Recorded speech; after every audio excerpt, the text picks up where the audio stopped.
Katakan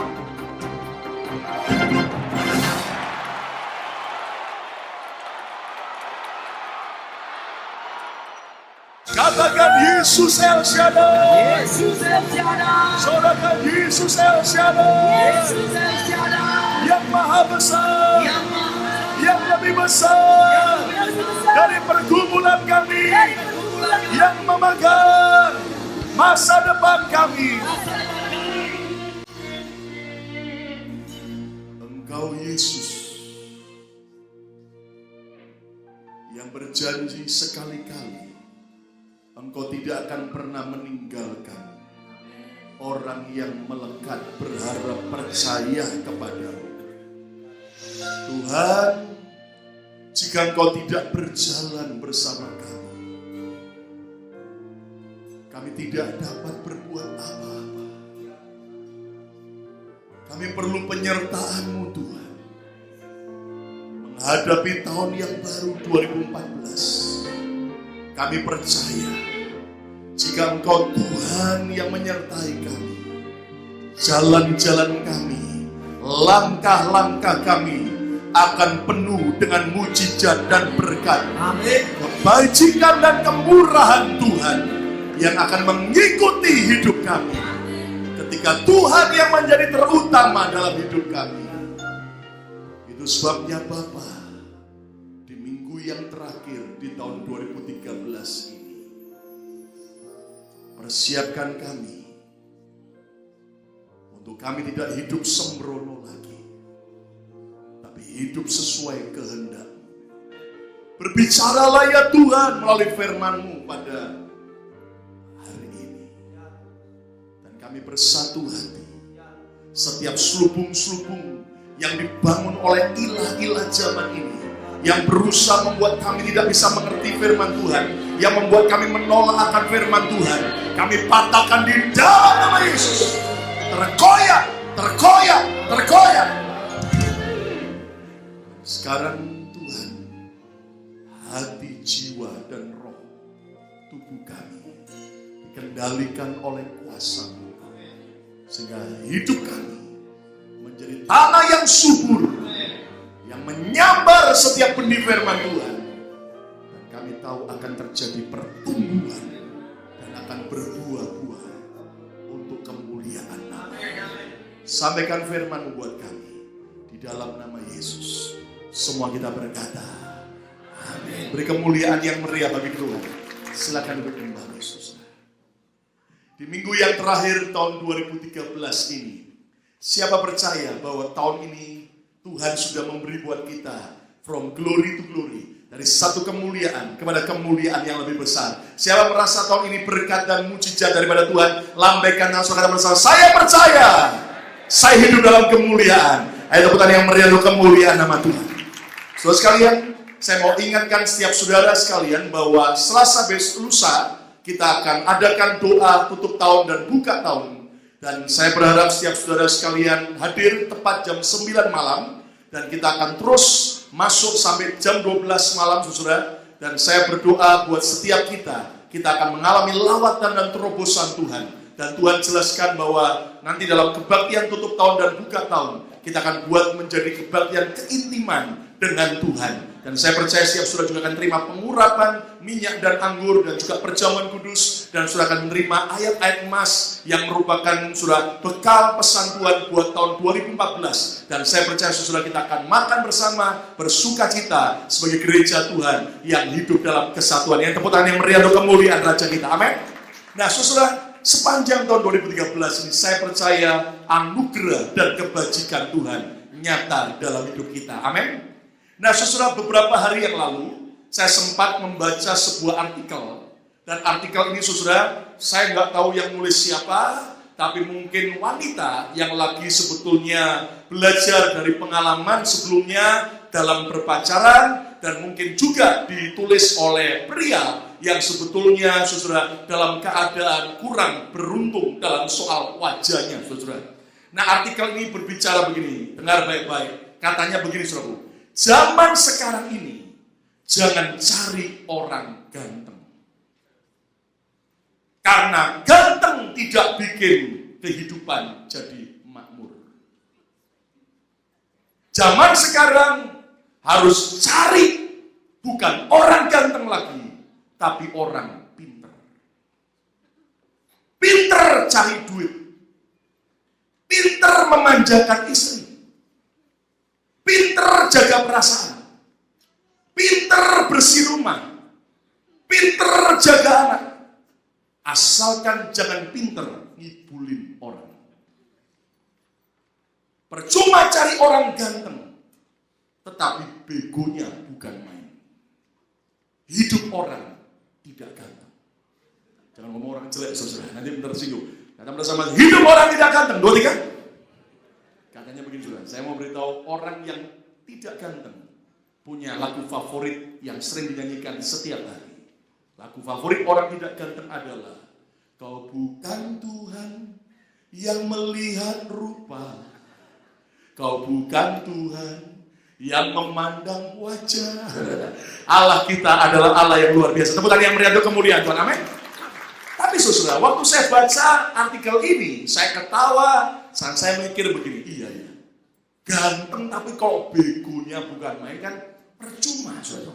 Ganteng tapi nggak pinter cari duit juga percuma, saudara. Nah, tapi saya berdoa, biarlah kita belajar bahwa ternyata untuk menghadapi tahun baru 2014, Tuhan mau agar setiap kita bukan jadi orang yang bego, bukan jadi orang yang bodoh, tapi jadi orang yang pintar. Kata bersama saya, jadi orang pintar. 2, 3.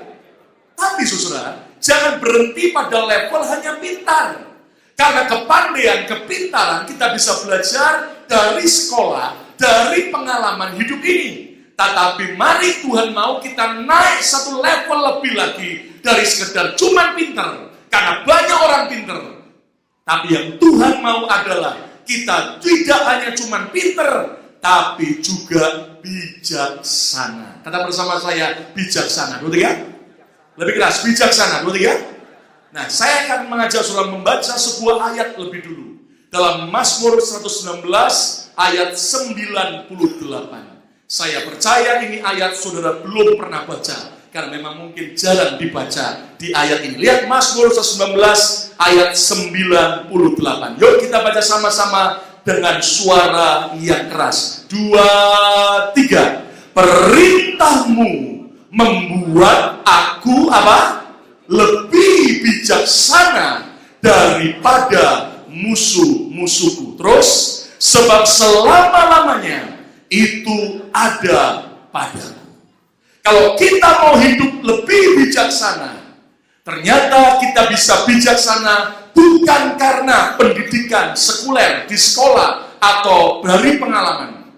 Rupanya Daud seorang raja, dia berkata dengan jujur bahwa kalau kita mau bijaksana, maka ayat ini tegas berkata, perintah Tuhan, firman Tuhan akan membuat kita lebih bijaksana daripada para musuh-musuh kita. Dan Daud berkata, itu sebabnya untuk selama-lamanya itu yaitu firman akan ada dalam hidup kita. Percayalah bahwa kita akan jadi bijaksana ketika firman Tuhan mengubah hidup kita. Firman Tuhan kita cintai. Dan saya percaya tahun 2014 setiap kita menjadi orang yang pintar dan bijaksana. Dan tahun depan adalah tahun di mana Tuhan menyatakan amazing grace, anugerah yang ajaib luar biasa. Yang percaya Tuhan yang beri kemuliaan Tuhan. Karena bersama-sama haleluya. Saudara sekalian, saya beri judul khotbah hari ini adalah pintar dan bijaksana. Be smart and wise. Kenapa saudara? Ada banyak orang pintar tapi tidak bijaksana. Tapi mari Tuhan mau agar saya dan saudara tidak hanya pintar, tapi juga bijaksana. Dan masih dalam suasana Natal, saudara. Maka kita belajar hari ini untuk menjadi pintar dan bijaksana dari beberapa tokoh yang terlibat di dalam peristiwa Natal yang tercatat di dalam Injil Lukas pasal yang pertama. Mari kita akan belajar bersama-sama, kita ini harus pintar dan bijaksana dalam hal apa?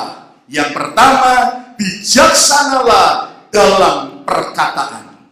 Bijaksanalah dalam perkataan. Be wise in your words. Bijaksanalah dalam perkataan. Dan kita akan belajar dari perbedaan antara perkataan Sakaria, seorang imam yang nanti kelak menjadi ayah daripada Yohanes Pembaptis, dan juga perkataan daripada Maria, ibu Yesus yang melahirkan Tuhan Yesus. Mari kita lihat bersama-sama, bijaksanalah dalam perkataan kita. Lihat Lukas 1 ayat 18 sampai ayat 20. Kita belajar lebih dulu dari perkataan Imam Sakaria yang sudah tua, punya istri bernama Elisabeth, dan mandul dan belum punya anak. Tiba-tiba ayat 18, lihat. Lalu kata Sakaria kepada malaikat itu yang memberi pesan bahwa Elisabeth yang sudah tua akan mengandung melahirkan Yohanes Pembaptis. Bagaimanakah aku tahu bahwa hal ini akan terjadi? Dalam terjemahan lain dikatakan, bagaimana mungkin itu terjadi? Sebab aku sudah tua dan istriku sudah lanjut umurnya. Elisabeth, ayat 19. Jawab malaikat itu kepadanya, akulah Gabriel yang melayani Allah, dan aku telah diutus untuk berbicara dengan engkau dan untuk menyampaikan kabar baik ini kepadamu. Ayat 20. Sesungguhnya, perhatikan, engkau akan menjadi bisu. Loh, kok aneh? Kenapa? Kok jadi bisu? Karena ternyata kalimat perkataan Sakaria, imam ini, membuat hati Tuhan tersinggung. Maka Tuhan berkata melalui malaikatnya, sesungguhnya kau akan menjadi bisu dan tidak dapat berkata-kata sampai kepada hari di mana semuanya ini terjadi. Untung tidak selamanya bisu, tapi hanya 9 bulan sampai Elisabeth melahirkan Yohanes Pembaptis. Kenapa? Kenapa sampai bisu? Lihat, karena engkau Imam Sakaria tidak percaya akan perkataanku yang akan nyata kebenarannya pada waktunya. Saudara sekalian, dalam peristiwa Natal, Alkitab menjelaskan ada seorang imam yang 9 bulan Tuhan buat bisu, tidak bisa bicara. Kenapa? Karena ketika Tuhan menyampaikan pesan bahwa istrinya Elisabeth akan mengandung di hari tuanya, walaupun sudah mandul. Tapi lihat bagaimana reaksi kata-kata Sakaria. Dia berkata, gak mungkinlah. Saya kan sudah tua. Istri saya juga sudah tua. Mana mungkin kakek-kakek dan nenek-nenek bisa melahirkan, mendapat seorang anak. Saudara sekalian, mari kita belajar. Tiba-tiba sebuah keputusan dari Tuhan. Oke, kalimatmu tidak percaya. Engkau bimbang ragu-ragu akan semua janji Tuhan. Maka dibuat Tuhan bisu. Anda tahu kenapa kok Tuhan buat bisu? Perhatikan saudara. Karena ngomongnya ngaco. Tuhan ngomong, kalau ngomong lu ngaco terus, stop. Tidak bisa ngomong lagi. Untung tidak selamanya, saudara. Hanya berapa? 9 bulan. Saudara, kenapa? Karena sikap hati daripada Sakaria tidak percaya. Makanya kata-katanya, nggak mungkin, nggak bisa, nggak mungkin. Inilah yang harus kita pelajari. Tapi beda dengan Maria, ibu Yesus. Perhatikan Lukas 1 ayat 28 sampai 29. Ketika malaikat itu masuk ke rumah Maria, ia berkata, salam hai engkau yang dikaruniai Tuhan, menyertai engkau. Shalom. Lihat ayat 29. Maria terkejut mendengar perkataan itu. Lalu bertanya di dalam hatinya, apakah arti salam itu? Lihat. Nggak langsung dia ngomong, tidak percaya. Ini apa ya? Enggak. Tapi dia sampai simpen, tanya di hati. Hati-hati saudara. Jangan sembarangan ngomong lebih dulu. Lebih baik simpen di hati dulu. Katakan amin saudara. Dan Anda tahu waktu akhirnya malaikat memberitahu, engkau akan melahirkan, engkau mengandung dan melahirkan Yesus. Lihat ayat 34 sampai 35. Kata Maria kepada malaikat itu, bagaimana hal itu mungkin terjadi?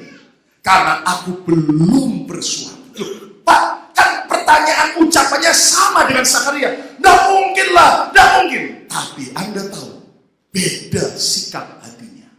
Sakaria karena tidak percaya. Maria ini bukan karena tidak percaya.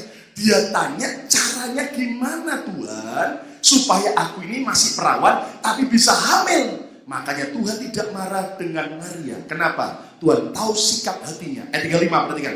Jawab malaikat itu kepadanya, Roh Kudus akan turun ke atasmu dan kuasa Allah yang maha tinggi akan menaungi engkau. Sebab itu anak yang akan kau lahirkan itu akan disebut kudus, anak Allah. Perhatikan saudara. Ternyata kita ini harus belajar dari kesalahan Imam Zakaria. Jangan sembrono dalam perkataan kita. Jadilah bijaksana dalam ucapan kita. Kenapa, saudara? Maria, dia tidak langsung ngomong ketidakpercayaannya. Dia simpan dulu di hati. Makanya begini ya, kalau saudara hadapi situasi yang berat, persoalan pergumulan, jangan langsung kau bilang, Tuhan kejam, Tuhan pilih kasih, Tuhan begini. Hati-hati, itu akan membuat hidup kita ngalami seperti yang kita ucapkan. Bukankah Alkitab berkata, hidup dan mati kita dikuasai oleh apa? Halo, oleh apa? Perkataan kita. Coba semua berdiri sebentar, coba semua berdiri sebentar. Coba semua berdiri sebentar. Bagi berdiri, semua berdiri, sampai belakang juga berdiri, oke? Silakan duduk lagi. Saya hanya mau buktikan perkataan saya punya kuasa. Saya bisa angkat sekian banyak orang. Kenapa? Karena perkataan kita adalah benih yang kita tabur. Makanya mulai hari ini stop dari semua perkataan sia-sia. Perkataan negatif. Anda tahu saudara, lihat seperti orang-orang Israel. Berkali-kali mereka nuduh Tuhan, kami dibawa keluar dari Mesir ke padang gurun karena Tuhan mau membunuh kami di padang gurun. Padahal Anda tahu rencana Tuhan kan tidak begitu. Rencana Tuhan hari depan penuh harapan masuk tanah perjanjian. Tapi gara-gara terus ngomong begitu, satu saat Tuhan ngomong that's it, kata Tuhan dalam Bilangan 14, seperti yang kau ucapkan, engkau menuduh aku jahat, kejam, seperti itu aku kerjakan. Anda tahu saudaraku, akhirnya sebagian besar orang Israel yang keluar dari Mesir menuju tanah perjanjian mati di padang gurun setelah berputar-putar selama 40 tahun. Saya berdoa dalam nama Yesus, biar mulai hari ini kita bijaksana dalam setiap perkataan kita. Tepuk tangan yang meriah untuk kemuliaan Tuhan. Amin. Hai orang tua, kalau kau punya anak, ucapkan berkat. Jangan malah dikutukin. Dasar anak nakal kayak setan. Anda tahu, makanya biar didoakan pendeta siapapun, wah anaknya nakal kayak setan. Kenapa? Karena orang tua yang mengutuki. Tapi kalau saudara berkata dalam nama Yesus, anak-anakku akan bahagia seperti anak panah di tangan pahlawan. Di tangan Yesus, anak-anakku akan mencapai destininya dengan ajaib, diberkati. Kata amin.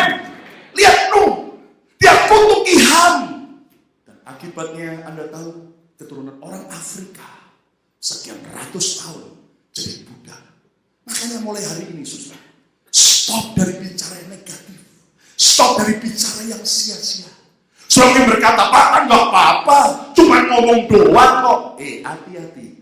Yesus sendiri berkata, setiap perkataan sia-sia akan harus dipertanggungjawabkan pada waktu kedatangan Yesus. Itu sebabnya mari belajar sebelum memasuki tahun 2014. Ayo, kalau tahun ini kita kurang bijaksana dalam soal perkataan, belajar tahun depan, mulai hari ini kita bijaksana. Orang dunia saja percaya. Lihat kalau buka toko dan kemudian ada pelanggan pertama datang beli, duitnya diapakan? Halo, diapakan? Keplek, laris. Lu katakan amin? Kenapa? Orang dunia aja percaya aja kuasa perkataan. Mulai hari ini ngomong, pabrikku rame. Minta diberkati aku Tuhan, tamu pabrik biar sepi sungguhan. Dalam nama Yesus, pabrikku rame. Udah ada amin.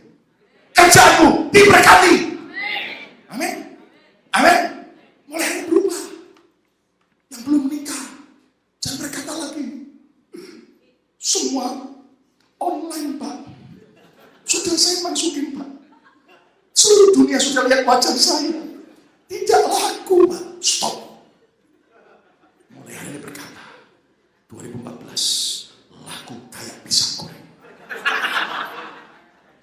Amin. Hai suami-suami, jangan sembarangan ngomong. Dasar istri jelek, gembrot, cerewet, cepat mati. Stop dalam nama Yesus. Suami-suami ucapkan berkat, istri langsing dalam nama Yesus. Walaupun sesungguhnya langsung, tapi dalam nama Yesus langsing, cantik, diberkati, istri yang baik. Dan kau lihat istrimu pun akan luar biasa. Amin. Belajar jangan seperti Sakaria yang selalu ngomong negatif. Saya itu ya jujur ya, ada orang itu selalu kalau ngomong mesti yang jelek, mesti yang buruk, mesti yang tragis-tragis. Kenapa kita terus memilih kalimat begitu? Mulai hari ini pilihlah kata-kata iman, kata-kata yang sungguh-sungguh sesuai firman. Jadi seperti yang kita ucapkan. Tepuk tangan yang meriah untuk kemuliaan. Amin.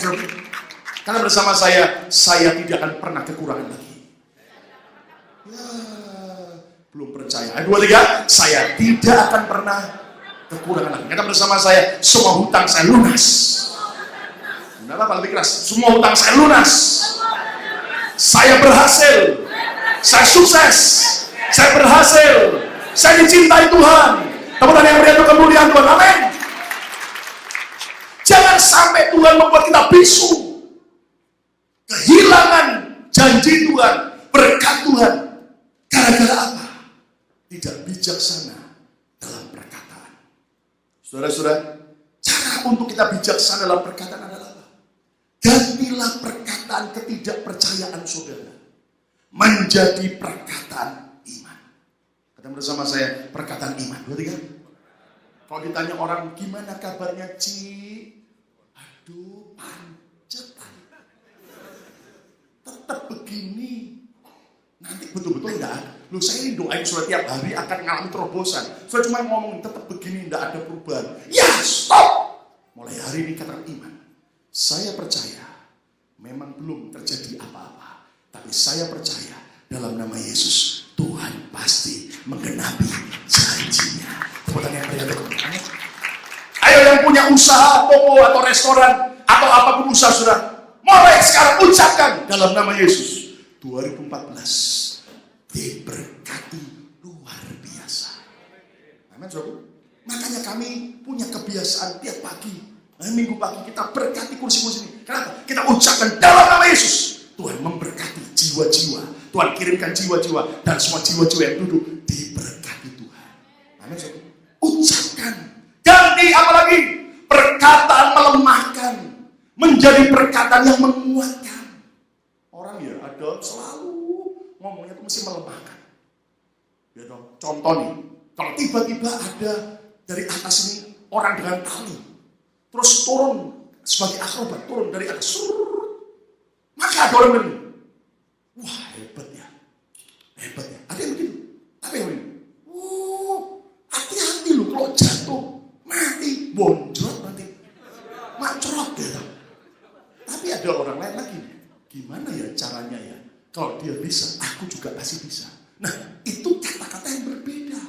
Jangan terus mengucapkan kalimat yang melemahkan, tapi berubah menjadi kalimat yang menguatkan. Kata bersama saya, perkataan yang menguatkan. Boleh ya? Apa itu? Gantilah perkataan yang meracuni menjadi perkataan yang menyehatkan. Jangan sampai kalimat kita meracuni banyak orang, membuat akhirnya banyak orang teracuni, terpengaruh dengan hal yang buruk. Tapi biar kalimat kita selalu kalimat yang menyehatkan. Gantilah perkataan kritik menjadi perkataan yang membangun. Kenapa? Jujur saudara, orang lebih suka mengkritik orang daripada dikritik orang. Dan percayalah saudara, saya sudah lihat begitu banyak orang yang tukang kritik, yang suka kritik, dan akan segera tersinggung dan marah ketika dia sendiri dikritik. Kenapa? Cenderung orang yang suka mengkritik, dia tidak mau dikritik. Saya mau katakan sama saudara saya, mari kita belajar. Lebih baik kita belajar bukan kalimat mengkritik, tapi membangun. Tepuk tangan yang meriah itu kemuliaan Tuhan. Sudah bisa bayangkan? Orang yang suka mengkritik sebetulnya itu ya, tanda kutip, cerewetnya minta maaf. Ya, tanya kanan kiri dulu, model gini cerewet atau tidak? Ya kan? Nanti apa aja dikritikin. Dan istri yang punya suami tukang kritik, stres istrinya. Mau ke gereja, Pak, gimana baju warna kuning? Kuning, kayak pasukan kuning aja. Oh kaget, ganti lagi, merah. Merah! Memang kamu mau kayak anak muda? Mau naksir sama engkol-engkol satu itu ya? Yang rambutnya putih itu ya? Nah, mulai ganti lagi, warna hijau. Hijau lagi, gak cocok. Kamu tambah kamu putih kayak pendeta saja. Lama-lama istri gak pakai baju juga. Makanya belajar. Apalagi saudara? Gantilah perkataan doa balik sesuai dengan Amsal 4. Menjadi perkataan kebenaran. Ada orang dia hobinya tuh melintir kata-kata. Pinter melintir. Waduh saudara, kalau melintir ngeri sekali. Sampai ada yang telepon sama saya, Pak, katanya Pak Lukas ngomong sama orang itu supaya dia bilang sama saya, supaya saya meminjami uang kepada dia. Katanya Pak Lukas yang dulu. Haleluya. Hebat sekali saudara. Ya kan? Dan yang lebih dahsyat lagi adalah ini. Gitu. Pak Lukas kata yang nuru ini. Padahal saya enggak saudara. Saya enggak. Kadang-kadang orang pintar melintir. Apalagi saudara? Gantilah perkataan yang memanaskan menjadi kalimat perkataan yang mendamaikan. Ada orang tuh ya, sukanya jadi microwave, kompor. Suka ngomporin terus saudara. Ya toh, lihat temennya enak bahagia itu nggak suka, jadi komporin terus saudara. Dan mari kita belajar jangan jadi kompor. Saudara. Amin saudara. Tanya kanan kiri katakan, kamu model gini kompor atau tidak? Ya kan? Belajar supaya apa? Kalimat kita adalah kalimat yang mendamaikan. Pak Petrus pernah cerita sama saya begini. Satu hari sebelum mereka membangun Holy Stadium, gereja yang dengan kursi 12.000 orang kapasitasnya. Waktu itu saudara-saudara, tim inti mereka kumpul, lagi ada meeting dengan seorang hamba Tuhan dari Amerika dalam karunia keuangan, John Alvansini. Dan tiba-tiba lagi meeting, karena saudara tiba-tiba lagi meeting, Pak Petrus ke kamar mandi dulu, sebentar ya, ke toilet. Dan waktu sendirian, tanpa Pak Petrus dengan tim inti, John Alvansini tanya gini, saya mau tanya buat kalian. Kalian ini kan gereja, kalian sekarang kan muatnya 2.500 kursi. Kalian mau bangun 12.000 kursi. Gereja yang gede. Sebetulnya, kalian setuju nggak dengan gembala kalian? Wah, ditanya begitu saudara. Anda tahu? Apa jawaban dari tim inti Pak Petrus? Dia bilang begini, Pastor, jujur kami sebetulnya tidak punya nyali dan iman sebesar pendeta kami. Dan 12.000 kursi biayanya besar dan ada jiwa-jiwa dari mana? Tapi walaupun iman kami belum nyampe, tapi kami belajar sepakat dengan gembala kami. Kami tidak against, kami tidak menentang, tapi kami sepakat walaupun kami belum nyampe imannya. Dan Anda tahu saudara, John Alvansini manggut-manggut. Ini tim yang solid. Dan Anda tahu, mereka bilang, ayo kita akan lihat turun doa. Supaya apa yang Tuhan kerjakan. Anda tahu, dan Tuhan kerjakan kesepakatan. Anda ngerti, itu gedung begitu selesai. Anda mengerti saudara, sudah bebas hutang. Dan hari ini saudara, saya terakhir khotbah di Holy Stadium, saya lihat saudara, itu mereka tidak hanya bangun Holy Stadium, kanan kirinya sekolah dan sebagainya. Dan Anda tahu, waktu saya di sana mereka lagi bangun rumah sakit internasional. Rumah sakit sudah sekian puluh lantai untuk internasional, untuk orang-orang yang betul-betul membutuhkan, baik orang-orang kaya, tapi juga untuk mereka yang papa dan miskin, yang tidak punya duit, akan ditampung di rumah sakit itu. Dan Anda tahu saudara, total sekarang tanah mereka sudah 17 hektar. Tepuk tangan yang meriah untuk kemuliaan. Belajarlah untuk kita bijaksana dalam perkataan. Seperti Maria, walaupun belum mengerti apa arti salam daripada malaikat. Dia tidak langsung berkomentar, aku tidak percaya, wah itu begini. Tidak. Dia bersimpan dulu di hati.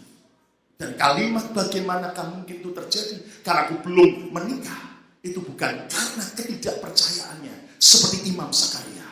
Tapi Maria mau belajar. Ajari aku harus bagaimana. Dan akhirnya malaikat berkata, Roh Kudus akan turun atasmu. Dan engkau akan melihat bahwa kuasa Tuhan akan menaungi engkau. Dan engkau akan melahirkan. Apa yang mustahil bagi manusia tidak mustahil bagi Tuhan dan orang percaya. Katakan haleluya.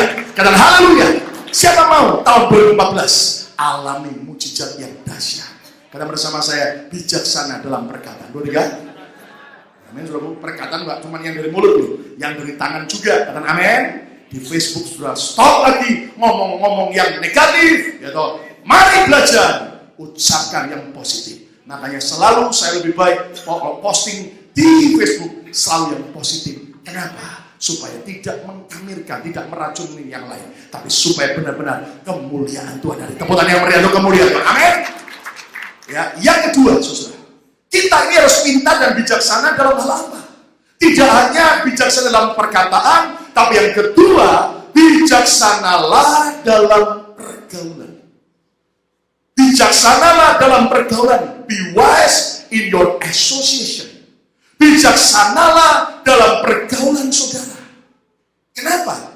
Kita bisa belajar dari pergaulan antara Maria dengan Elizabeth. Mari kita lihat Lukas 1 ayat 39 sampai 42.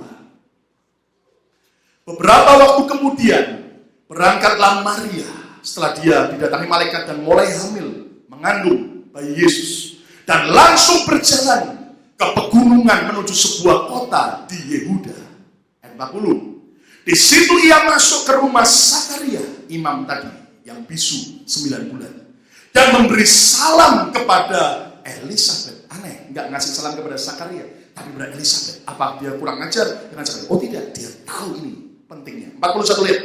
Dan ketika Elizabeth mendengar salam Maria, Shalom, lihat, melonjaklah anak yang di dalam rahimnya. Di dalam rahim Elizabeth inilah Yohanes Pembaptis. Dan Elizabeth pun penuh dengan Roh Kudus. Ayat 42. Lalu berseru dengan suara nyaring, diberkatilah engkau di antara semua perempuan, dan diberkatilah buah rahimmu. Lompat ayat 46 sampai 47. Lalu kata Maria, jiwaku memuliakan Tuhan, dan hatiku bergembira karena Allah juru selamatku. Menarik sekali, saudara. Kalau Anda baca, sejak Maria mengandung muda, dia tinggalkan Nazaret, dia pergi ke pegunungan Yehuda, dan dia ke rumah bibinya sendiri, tantenya sendiri, ontinya sendiri, yaitu Elizabeth. Elizabeth yang sedang mengandung Yohanes Pembaptis sudah 5 bulan kandungannya, ditemui oleh Maria. Dan kalau Anda baca, Maria tinggal di rumah Elizabeth 5 bulan. Untuk apa? Sebetulnya Maria tahu lingkungan yang di Nazaret, bahkan Yusuf tunangannya pun tidak mempercayai bahwa Maria sedang hamil karena Roh Kudus. Itu sebabnya Maria pergi ke rumah Elizabeth. Untuk apa? Dia tahu itulah pentingnya pergaulan yang baik. Karena pergaulan yang buruk akan merusakkan, menggugurkan semua yang dari Tuhan dalam hidup kita. Tapi pergaulan yang baik akan membuat kita mengalami kemenangan. Tepuk tangan yang meriah untuk kemuliaan Tuhan. Bijaksanalah dalam pergaulan. Be wise in your association. Hati-hatilah dengan siapa kau bergaul. Loh Pak, bukankah kita orang Kristen tidak boleh eksklusif Pak? Betul. Tapi Anda harus mengerti. Memang kita adalah terang dan garam dunia. Kita harus berteman dengan semua orang. Tapi bergaul tidak dengan semua orang. Apa bedanya berteman dan bergaul? Kalau berteman itu sekedar baik, say hi dan sebagainya. Tapi kalau bergaul itu, Anda harus tahu berarti hampir tiap hari dia mempengaruhi kita. Kita mempengaruhi dia. hati-hati saudara. Saya lihat ada banyak anak Tuhan gugur imannya, rontok semua janji Tuhan dan pemilihan Tuhan dalam hidupnya karena salah bergaul. Saudara, ada keluarga baik-baik, tapi karena salah bergaul, akhirnya bisa terjebak dalam perselingkuhan. Ada anak baik-baik, patuh dan taat kepada orang tuanya, gara-gara salah bergaul, jadi hancur dan mengerikan. Lihat bagaimana Alkitab mencatat anak daripada Daud, salah seorang anak bernama Amnon. Ketika dia jatuh cinta dengan adik tirinya bernama Tamar yang cantik. Gara-gara Amnon punya sahabat bernama Yonadab yang biadab menurut saya, keponakan Daud. Anda tahu, omnya Amnon ini Yonadab bilang begini, lu kalau sudah cinta, sikap, pura-pura sakit, nanti kemudian minta sama Raja Daud supaya Tamar yang bawa makanan khusus ke kamarmu, nanti tutup pintu, dan kalau sudah gak ada orang, perkosa dia. Baca di Alkitab. Dan Anda tahu itu ide gila dari orang bernama Yonadab yang memang biadab. Anda tahu saudara, akhirnya Amnon memperkosa Tamar, adik tirinya. Dan setelah itu Anda mengerti, sekian tahun kemudian kakak Tamar yang dendam sama Amnon yang bernama Absalom memenggal kepala Amnon. Dan Anda mengerti, yang bawa berita pertama kali tentang kematian Amnon kepada Raja Daud siapa? Itulah Yonadab yang memberi ide gila, tapi akhirnya cuci tangan, pura-pura tidak ikut dalam kancah peristiwa itu. Saya mau katakan sama saudara, hati-hatilah dalam kita bergaul. Mari bijaksana dengan siapa kita bergaul. Tanda pergaulan yang sehat adalah apa? Pergaulan yang sehat akan membuat roh kita berkobar-kobar. Katakan amin, saudara. Akan membuat hati kita terbangun, membuat hidup kita semakin intim dengan Tuhan. Saya belajar, saya masih ingat ketika saya baru bertobat SMP kelas 3. Dalam keadaan itu saudara, saya tadinya seorang yang betul-betul nakalnya luar biasa. Anda bisa bayangin saudara, dalam keadaan zaman itu lagi musim break dance. Anda tahu break dance lagi booming. Saya ajak teman-teman sekolah tidak masuk kelas. Ngapain saudara? Saya bawa tip kumpu yang gede saudara, dan setel di rumah salah seorang teman. Dan kemudian, wah sudah pokoknya liarnya bukan main. Hidup dalam semua dosa, merokok dan sebagainya. Anda tahu saudara, tapi saat Tuhan jamah saya di SMP kelas 3, lahir baru. Anda tahu tidak semudah langsung menang atas dosa. Kenapa? Saya bertobat radikal. Tapi karena teman-teman lama terus narik terus. Dan saya tidak berani berkata tidak kepada dosa. Ya kepada perintah Tuhan. Dan Anda tahu apa terjadi? Saya terseret lagi. 3 bulan saya balik pada kehidupan lama. Dan tiba-tiba Tuhan sadarkan saya. Saya berkata tidak kepada tawaran dosa. Iya kepada kebenaran Tuhan. Anda tahu, teman-teman saya musuhin saya. Nganggep gitu. Oh lu sok pendeta. Gitu. Dan kemudian itu enggak apa-apa. Itu nubuatan. Benar-benar jadi pendeta sekarang. Amin. Banci kalau gak merokok lagi. Saya bersyukur sejak saya bertobat akhirnya. Sejak pertobatan yang kedua. Sampai hari kemurahan Tuhan. Saya tidak merokok lagi. Dan puji Tuhan, tidak ada kebencian dalam hidup saya. Saya pria sejati. Tanya istri saya. Tapi yang mengerikan adalah orang banci merokok sampai sekarang tetap banci. Makanya begini saudara, hati-hati dengan siapa kau bergaul. Kalau itu malah memadamkan roh saudara, malah membuat engkau semakin jauh dari Tuhan. Hindari pergaulan yang buruk. Tegas kita tidak kepada dosa dan tawarannya. Tapi berkata iya kepada Tuhan. Yang mengerti dengan amin coba. Tepukan yang meriah atau kemuliaan Tuhan. Percayalah saudara. Pengaruh yang buruk itu lebih cepat masuk daripada pengaruh yang apa? Baik. Ya Pak ya. Sudah tahu kan saya sampaikan waktu Natal 25. Betan itu bisa ngomong ayam lemes. Maksudnya ayam kremes. Tapi dia ngomong apa? Ayam lemes. Tapi saudara, karena dia bergaulnya, ya toh, inang pengasuhnya, suka memuji Tuhan. Sudah tahu hari ini, setiap kali kami sebuah keluarga sebelum tidur, Bethany selalu request, Hosana, Hosana, Hosana. Request lagu, Hosana. Bisa nyanyi. Amin, saudara. Saya bersyukur tidak dekat dengan penjudi. Bayangin kalau dekat penjudi, Bethany kecil bisa ngomong. Nomor 8. Astagfirullahaladzim, saudara. Dan Anda tahu, saudara, diajar sopan santun. Sampai sekarang dia dikasih sesuatu, terima kasih. Naik mobil, kalau sampai saya agak kenceng, atau mamanya setir mobil agak kenceng, Bethany bisa ngomong, hati-hati papa, hati-hati mama. Saya bersyukur. Mari kita belajar. Dengan siapa anak-anak kita bergaul, dengan siapa kita bergaul, akan menentukan masa depan kita. Saya berdoa dalam nama Yesus. Pilihlah dengan tegas, dengan bijaksana. Bergaullah dengan orang-orang yang membangun roh saudara. Tuhan yang meriah untuk kemuliaan Tuhan. Yang ketiga, yang terakhir, kita harus pintar tidak hanya bijaksana dalam soal perkataan, dalam soal pergaulan, tapi yang ketiga, bijaksanalah dalam sikap dan perbuatan kita. Bijaksanalah dalam sikap dan perbuatan kita. Be wise in your attitude and behavior. Jadilah orang yang bijaksana dalam sikap dan perbuatan kita. Dan kita belajar dari apa?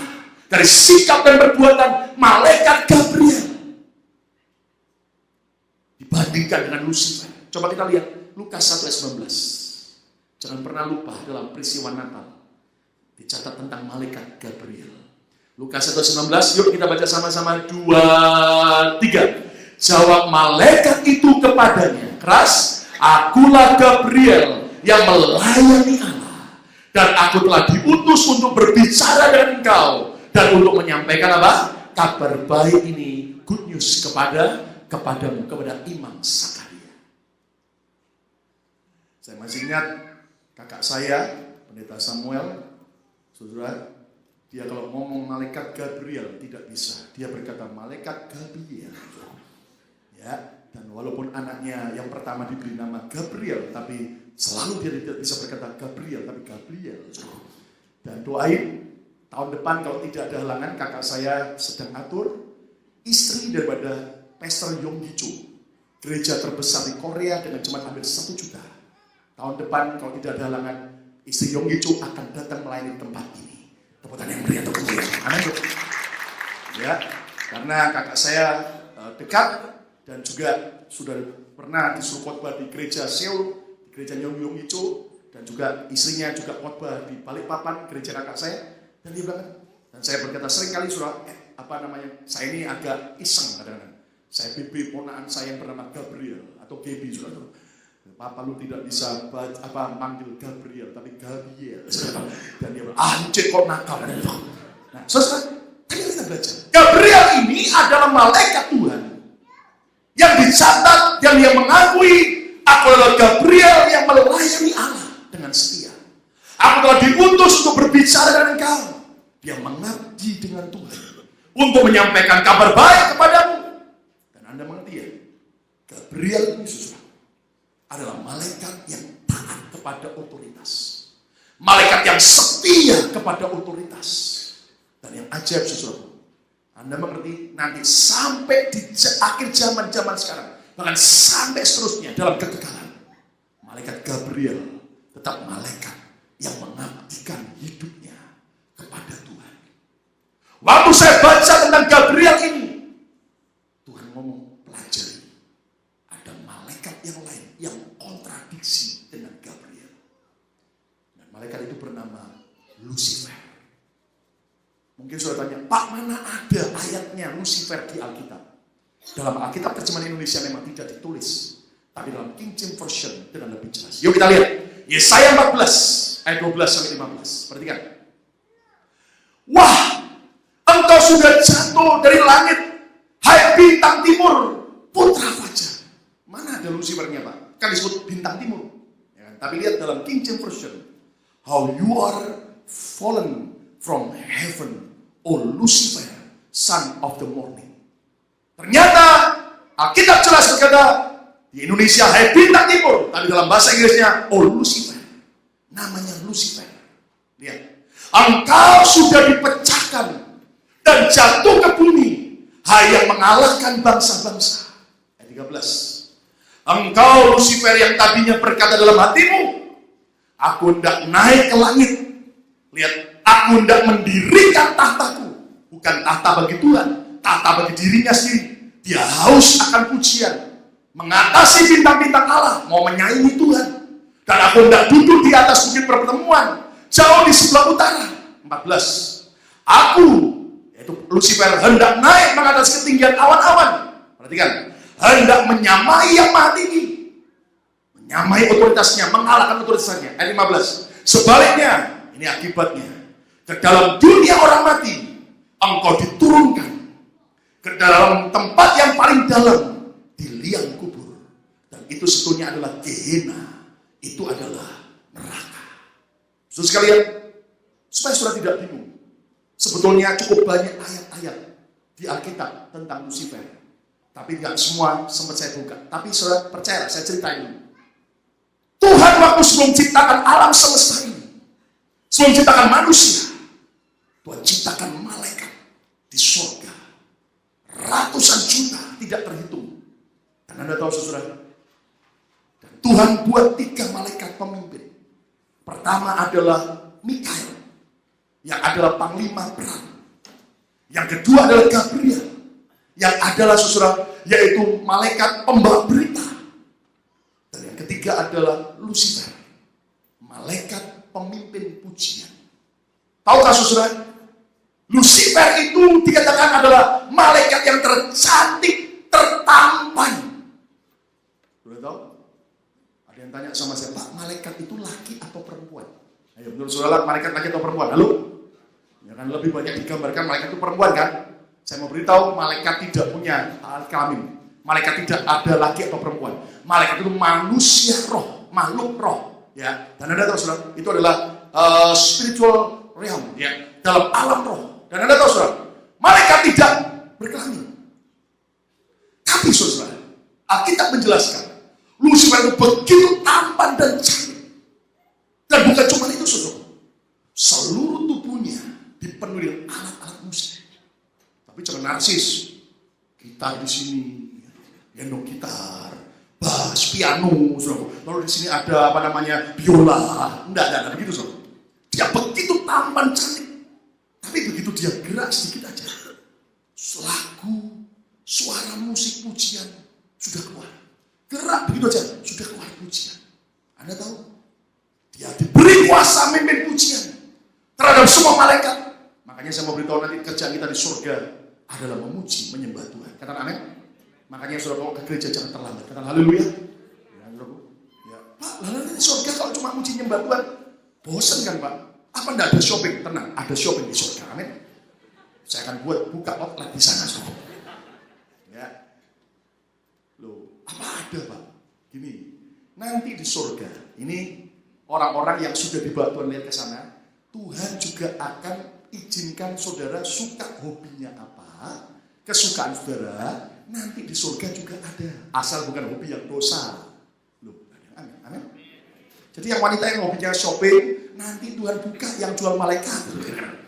Karena gini, so, ada yang hobinya berkebun, dilihat kan rumahnya di surga. Loh, kaget. Rumahnya bunga mawarnya bagus sampai kuncup semua. Terus malaikat bilang begini, itu karena kamu belum pulang. Kamu tahu kan, Tuhan tahu, kamu suka berkebun. Iya, bunga mawar yang warna itu kesukaanku. Tuhan tahu, Tuhan siapkan juga di surga. Tapi nanti waktu kamu sudah pulang, barulah mekar. Bayangin, kalau saya hobi mancing, nanti di sungai kehidupan kita mancing sama-sama. Dan saya percaya kita akan bisa sama-sama yang hobi barbecue, kita akan sama-sama barbecue. Amin. Tapi mari kita belajar. Lucifer ini memimpin pujian. Dan rupanya tiba-tiba satu saat dia sombong. dipuji? Masa cuma Tuhan yang ditinggikan? Dia mulai iri hati, dengki kepada Tuhan. Anda harus tahu ya, dosa pertama bukan di dunia, Adam dan Hawa. Dosa pertama di surga. Apa yang terjadi? Lucifer akhirnya menghasut sepertiga malaikat di surga untuk berontak melawan Tuhan. Rupanya provokator itu sudah ada sejak zaman di surga. Dan Anda tahu, saudara, akhirnya Tuhan murka. Tuhan buang Lucifer dan sepertiga malaikat yang berontak ke bumi ini. Dan Anda mengerti, saudara? Itu sebabnya dalam Kejadian pasal 1 ayat yang pertama, Allah menciptakan, pada mulanya Allah menciptakan langit dan bumi. Titik, itu sebagus. Tapi di ayat yang kedua, roh Allah meleleh dan bumi ini chaos, gelap gulita, kacau balau. Dalam bahasa Inggrisnya chaos, berantakan semua. Kenapa? Karena di saat itulah Lucifer dan malaikat sepertiga dibuang ke bumi, merusak bumi, kacau. Anda harus tahu ya, orang kalau lagi marah itu suka mengacau. Betul, saudara? Makanya kalau saya lihat ada orang kalau marah, handphone dibanting, laptop dibanting, iPad dibanting, TV dibanting, anak mau dibanting. Pada saat dibanting nyesel, kreditnya belum selesai, saudara. Insurannya juga nggak ngambil, saudara. Mari kita belajar, kalau ada saudara yang lagi marah, jangan banting telepon saudara atau iPad saudara, kasihkan saja kepada kami, saudara. Lucifer marah, dia rusak semua. Makanya akhirnya Tuhan kirim Roh Kudus, Tuhan berfirman, diperbaiki lagi. Tapi Anda mengerti, Lucifer akhirnya juga menipu Adam dan Hawa dengan sebuah iming-iming. Lu kalau makan buah pohon pengetahuan baik dan jahat, nanti kamu akan jadi seperti Allah. Anda ngerti ya? Karena Lucifer ingin jadi seperti Allah, dia nggak bisa. Dia provokasi orang lain, Adam dan Hawa. Lu akan jadi seperti Allah, makan. Adam dan Hawa makan. Sayang, karena Adam dan Hawa orang Yahudi. Seandainya Adam dan Hawa adalah orang Chinese atau orang Manado, dia tidak lebih suka buah itu. Dia lihat ular yang ngomong dan ularnya gemuk, maka seperti orang China, dia ambil kayu, okizo, dan akhirnya ceritanya akan jadi lain, saudara. Maka Adam dan Hawa makan ular itu, saudara, dan akhirnya jadi sate ular, jadi sop ular, saudara. Cuman sayang, gara-gara Adam dan Hawa bukan orang Manado, bukan orang, saudara, China. Anda bisa lihat, apalagi kalau seandainya Adam dan Hawa orang China, dia tidak akan makan buah pohon pengetahuan baik dan jahat. Dia akan jual kepada yang lain. Dia masukkan ke eBay, dia masukkan ke Craigslist. Siapa mau beli? Otak dagang jalan terus. Nah, nanti Adam dan Hawa hanya kehilangan kemuliaan. Sampai akhirnya kemudian Lucifer juga mulai menghasut keturunan daripada Kain yang bernama Nimrod. Untuk apa? Bangun Menara Babel. Dan Anda mengerti, Menara Babel bukan soal tingginya yang Tuhan marah. Karena ada yang tanya sama saya, Pak, lah sekarang kan banyak bangunan lebih tinggi daripada Menara Babel. Lah kok Tuhan tidak kacaukan kayak Menara Babel? Anda tahu?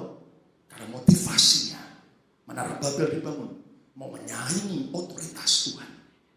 Dan Anda tahu dikacaukan sama Tuhan. Dan Anda mengerti bahwa spirit Babel juga telah membuat kesombongan Raja Nebukadnezar, Raja Babel. Dipelintir otaknya 7 tahun kayak kambing, kayak binatang. Makan rumput, tidurnya di padang. Untung dia kembali bertobat, minta ampun. Akhirnya otaknya diputar lagi. Jangan sombong, saudara. Sepintar apapun kita, secantik seganteng apapun, kalau dipelintir sama Tuhan, separuh aja otak kita, saudara, bisa sableng sungguhan, saudara. Makanya belajar. Lu benar, saudara. Ada teman pendeta, saudara, dia cerita, dulu saya ini Pak menantang Tuhan, dibuat gila sama Tuhan. Karena dia tahu, saudara, dia masuk rumah sakit jiwa. Pernah dia keluar dari rumah sakit jiwa lari dengan telanjang, wanita, saudara. Tapi untung dia satu saat sujud nyembah, ngakui Tuhan segalanya. Diputar lagi sama Tuhan. Tanya kanan kiri, saudara. Bilang begini, mau diputar Tuhan otaknya? Jangan, saudara. Mari belajar tetap rendah hati. Tepuk tangan yang meriah untuk kemuliaan Tuhan.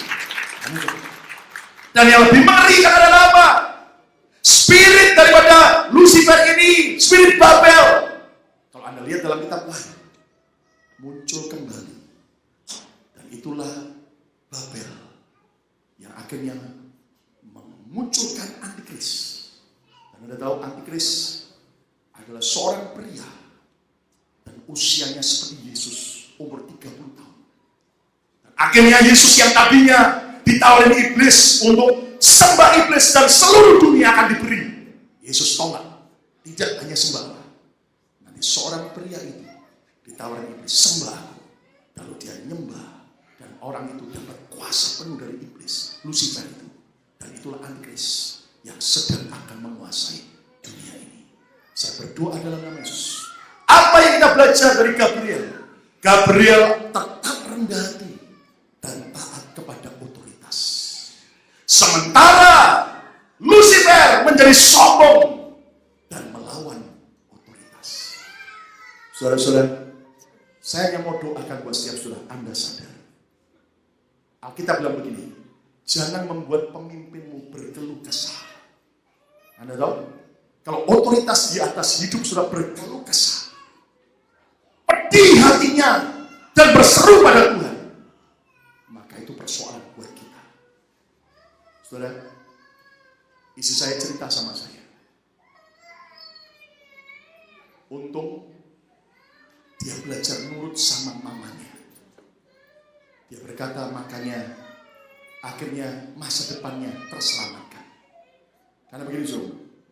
Rupanya waktu di Indonesia sebelum ke Amerika, istri saya itu pacaran sekian tahun dengan seorang pria, bahkan anak hamba Tuhan. Tapi Anda tahu selama pacaran, istri saya cerita lebih banyak nangisnya daripada ketawanya. Bayangin, Zoom. Lebih banyak berantemnya daripada sukacitanya. Sampai satu saat maminya bilang begini, wah, kalau kamu begini terus, ini bukan jodoh dari Tuhan. Putus saja. Istri saya awalnya berat, tapi dia berkata, dia bersyukur sekarang. Dia belajar tegas putuskan pria itu. Dan akhirnya dia ke Amerika. Dan Anda tahu dia berkata, bahwa dia dengar beberapa tahun yang lalu, memang pria itu nikah dengan wanita lain. Tapi setelah 10 tahun pernikahan, wanita itu tidak tahan dan minta cerai. Dan akhirnya bercerai. Dan istri saya berkata, untung saya belajar taat dengan otoritas, sehingga saya terselamatkan masa depan saya.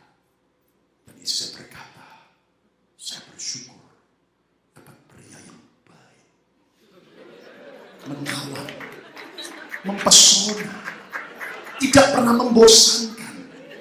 Puas.